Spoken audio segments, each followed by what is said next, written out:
Մալաթիա Սեբաստիա վարչական շրջանի Շերամի փողոցում ամառանոցային մեկ տարածքի այս վագոն տնակում է տեղի ունեցել նախօրեի ողբերգական դեպքը։ 3 կիլոգրամանոց գազաբալոնի պայթյունից հրդեհ է բռնկվել։ Կրակը մարելուց հետո հրշեջները ներսում հայտնաբերել են ազգությամբ հնդիկ երիտասարդ տղայի կիսամոխրացած մարմինը։ Ես դուրս եկա, արդեն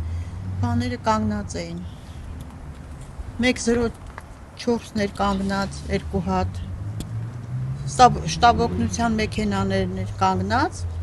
հնդիկներն էլ լրիվ դուրսը լցված էին, այդքան բան։ Բարսով են ապրում։ Ես աշխատանքի եմ եղել, ես ներկա չեմ եղել պայթյունի ժամանակ, բայց խելոք երեխեք են եղել ինձ համար։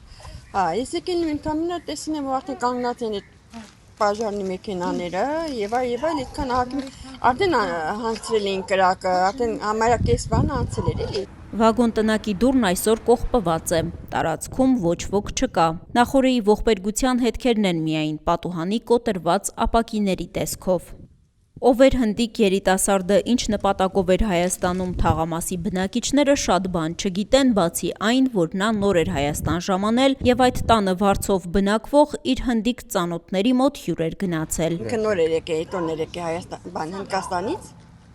հյուր էր եկել, ինքն էլ մահացել է, էլի։ Այդքան բան գիտեմ։ Իրանց հետի ապորներն էին ասում, տղաները, հայերին հասկանում են լավից վատից, իրանք են ասել։ Այս թաղամասում մեծ թվով Հնդկաստանի քաղաքացիներ են բնակվում, սակայն նրանք նույնպես ողբերգական պատահարի զոհ դարձած հնդիկ երիտասարդին չեն ճանաչում։ Ոստիկանությունն ու քննչական կոմիտեն նույնպես առայժմ մանրամասներ չեն հայտնում։ Դեպքի փաստով քրեական վարույթ է նախաձեռնվել, պարզվում է տան սեփականատիրոջ եւ մահացածի ինքնությունը։